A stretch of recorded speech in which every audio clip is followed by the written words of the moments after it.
तो उत्तर प्रदेश में आज सातवें और आखिरी चरण का चुनाव प्रचार थम गया है। इसके साथ ही उत्तर प्रदेश समेत 5 राज्यों के 2022 विधानसभा चुनाव का प्रचार पूरी तरह थम चुका है। उत्तर प्रदेश में आज प्रचार के आखिरी दिन सभी पार्टियों ने अपनी पूरी ताकत लगाई। बीजेपी की तरफ से जहां प्रधानमंत्री नरेंद्र मोदी ने खुद प्रचार की कमान संभाली, तो वहीं अखिलेश यादव ने भी समाजवादी पार्टी के लिए जी जान लगा दिया। उधर प्रियंका गांधी ने भी कांग्रेस के लिए वोट मांगे और मायावती भी सक्रिय रही। सातवें चरण के लिए 7 तारीख को पूर्वांचल के 9 जिलों की 54 सीटों पर मतदान होना है। विधानसभा चुनाव 2022 के उत्तर प्रदेश के 7वें चरण के प्रचार अभियान को देखा जाए तो काफी दिलचस्प रहा। वहीं पंजाब ने भी खूब हेडलाइन बटोरी है।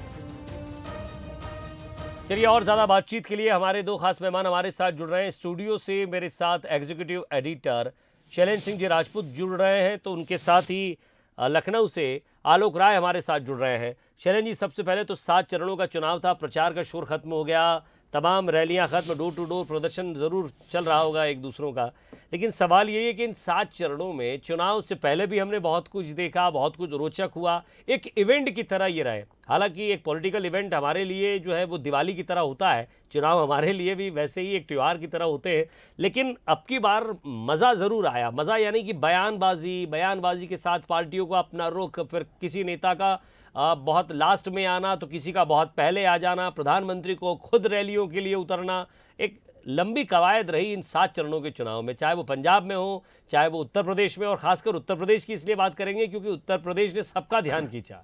देखिए बिल्कुल मेरे ख्याल से करीब 2 महीने का ये प्रचार अभियान रहा है, 54 दिन करीब का, और 10 फरवरी को पहले चरण का मतदान था। तो ये देखिए, खासतौर से उत्तर प्रदेश को अगर हम देखें तो 7 चरणों में चुनाव थे। और विजय, आप अगर ध्यान से देखें तो कोई एक मुद्दा 7वें चरण में कैरी नहीं किया। मतलब जब जाटलैंड से वोटिंग शुरू हुई 10 फरवरी से, तो अभी अब 7 मार्च को यहाँ पर है पूर्वांचल में।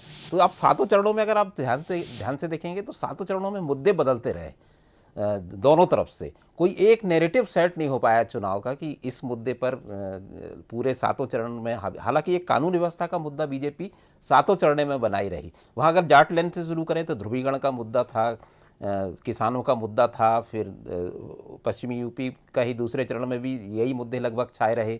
फिर कैराना आया, फिर हिजाब आया, फिर आतंकवाद आया। तो वहाँ ध्रुवीकरण की कोशिश होती रही पहले 3 और 4 चरणों में पूरी तरह से। फिर धीरे से चुनाव बीच में आया तो कुछ बेनिफिशरी स्कीम आए के बारे में जिक्र आया, और फिर आवारा जानवरों का मुद्दा बड़ा बन गया, सांडों का मुद्दा बन गया। फिर पूर्वांचल में आते आते बातें और कहीं टिक गई। जब जाति समीकरण थे तो दलितों की बात होने लगी। और फिर एक सवाल यहाँ महत्वपूर्ण आपसे मैं पूछना चाह रहा हूँ कि ये जो 7 चरण थे, इन 7 चरण में अलग अलग ज़मीन थी, अलग अलग मुद्दे थे, और जो नेता थे उनकी बयानबाजी भी अलग अलग थी।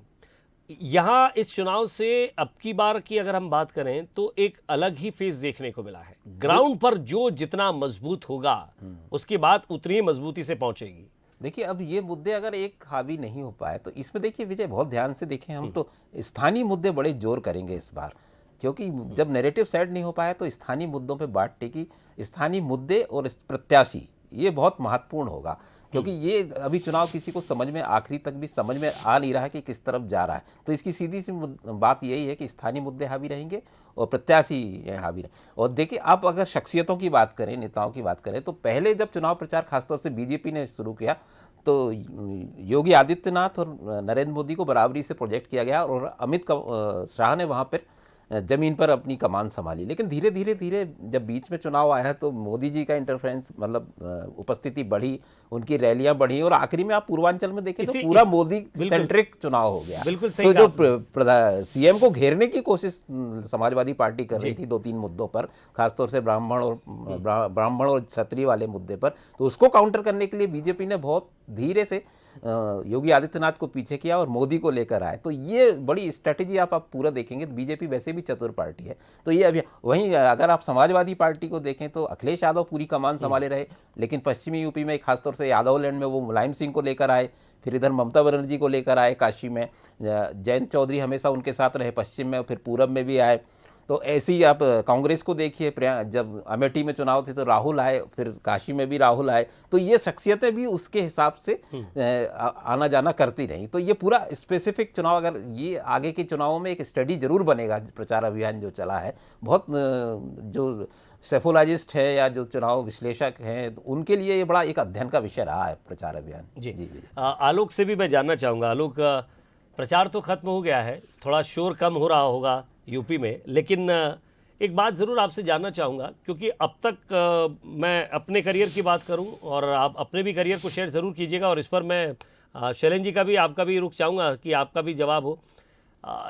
बिजली, पानी, सड़क, स्वास्थ्य, शिक्षा, इस तरह के चुनाव देखते आए हैं अब तक कि इन्हीं मुद्दों पर चुनाव लड़ा जाता था, लेकिन पिछले 5 सालों की बात करें तो शायद ये मुद्दे ही नहीं हैं। अब तो जाति मुद्दा है, आतंकवाद मुद्दा है, गुंडे मुद्दा है।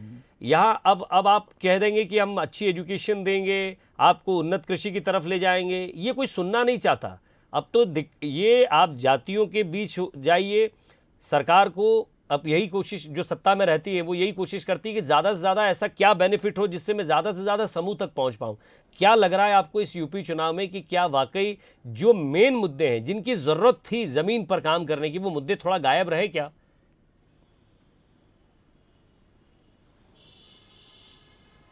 जी बिल्कुल, अगर देखा जाए पहले चरण से ही तो निश्चित रूप से जो मुद्दे पहले चरण से शुरू हुए थे वो अंत तक आते आते बिल्कुल बदल से गए हैं। यानी कहा जाए कि अगर पश्चिमी उत्तर प्रदेश की बात करें, जहां से चुनाव शुरू हुआ था, वहां के मुद्दे अलग थे। वहां किसान का मुद्दा था, या फिर बाद में धीरे धीरे अगले चरण में पलायन का मुद्दा, या फिर कैराना आता है, फिर कानून व्यवस्था आता है, और जब चुनाव अवध में आता है तो यहाँ मुद्दे बदल जाते हैं। लेकिन अगर हम देखें पूर्वांचल को चुनाव जाते जाते फिर एक अंडर करंट टाइप का एक तरह से जो मुद्दे चल रहे थे, बेरोजगारी भी निकल के आता है, महंगाई भी दिखने लगता है, इसके अलावा जो है आवारा पशु दिखने लगते हैं, वो भी एक मुद्दा समझ में आता है कि हाँ ये भी एक बड़ा मुद्दा हो सकता है और बन गया है।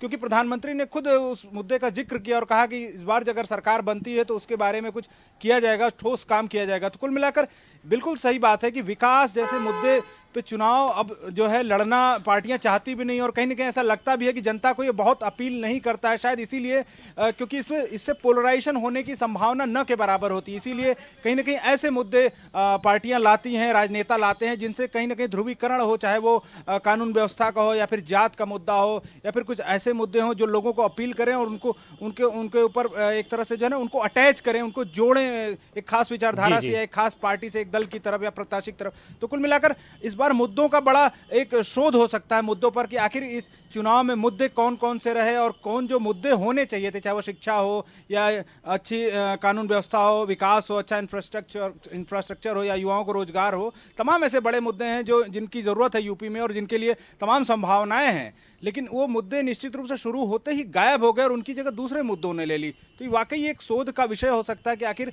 ऐसा क्यों हो रहा है कि जो मुद्दे बनने चाहिए थे वो नहीं बने, बल्कि जो मुद्दे नहीं बनने चाहिए थे वो मुद्दे बन गए इस पूरे चुनाव में। जी जी। तो जनता जो है वो हिसाब किताब के मूड में थी और वो हिसाब किताब कर भी दिया होगा। एक 20 सेकंड का रिएक्शन शैलेंद्र जी आपका चाहूँगा कि क्या लग रहा है आपको कि हम जिस तरह से देखा है यूक्रेन और रूस का युद्ध हुआ तो हमें कैसे अपने छात्रों को वहाँ से लाना पड़ा, हम क्या इस तरह की टेक्निकल एजुकेशन, इस तरह की माइक्रो एजुकेशन की तरफ नहीं बढ़ते हैं? क्यों हमारा फोकस सरकारों का, जो भी सत्ता, बात बीजेपी कांग्रेस की नहीं हो रही, क्यों रही गाँव के इंफ्रास्ट्रक्चर की बात होती है? सिर्फ जाति, धर्म, हिजाब, ये तमाम तरह के मुद्दे ऐसे घुस जाते हैं कि जहाँ, और जनता भी शायद मैं समझता हूँ कि विकास कर देंगे, रोड बनाएंगे, आपके यहाँ जो है वो सौर ऊर्जा की बिजली चलेगी, मुझे नहीं लगता जनता को भी इसमें इंटरेस्ट रहता है कोई।